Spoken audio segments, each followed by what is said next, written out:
14 एप्रिलला सूर्य हे मेष राशीमध्ये गेलेले. मेष राशीमध्ये सूर्य गेल्यानंतर ते उच्च होतात आणि वृश्चिक राशीच्या लोकांसाठी कसा जाणारा येणारे दिवस हे मी तुम्हाला सांगणार आहे. वृश्चिक राशीच्या लोकांसाठी येणारे हे दिवस चांगले जातील, कारण कर्मघरामध्ये सूर्य या घराचा स्वामी आहे आणि 6व्या घरामध्ये गोचर होत आहे.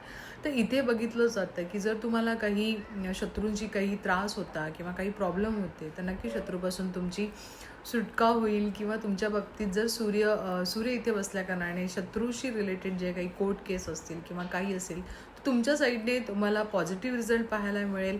त्याचबरोबर काही EMI असतील किंवा लोन तुम्हाला क्लिअर करायचं असेल तरीही हा काळ चांगला आहे. पण एक मात्र नक्की आहे की EMI कर्ज हे जे असेल ते वेळेवर नक्की करा, कारण इथे बसलेला सूर्य हा मेष राशीमध्ये खूप स्ट्रॉंग असतो, त्यामुळे इथे तो चांगलाच परिणाम देतो. त्याचबरोबर ऑफिसमध्ये मी तुम्हाला सांगेन की नक्कीच प्रमोशन किंवा चांगल्या गोष्टी होण्याची संधी आहे. फक्त जॉब चेंज करायचा जर विचार करत असाल तर थोडा वेळ थांबा. आता इतक्यात लगेच जॉब चेंज करू नका.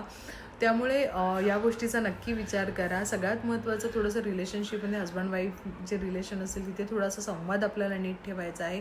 थोडंसं राग किंवा चिडचिड होऊ शकते, पोटाचे आजार, BP याही गोष्टी तुम्हाला पाहायला मिळतील. उष्णतेचा सुद्धा त्रास इथे दाखवत आहे. खर्च थोडेसे होतील, पण खर्चावर नियंत्रण ठेवा, रागावर नियंत्रण ठेवा. नक्की चांगल्या गोष्टी तुमच्या आयुष्यात होतील. आणि या जे उपाय सांगितले आहेत त्याचा नक्की उपाय करा. आणि हे जे राशी परिवर्तन सूर्याचं झालं ते नक्की तुमच्यासाठी चांगलं असणार आहे. Best of luck.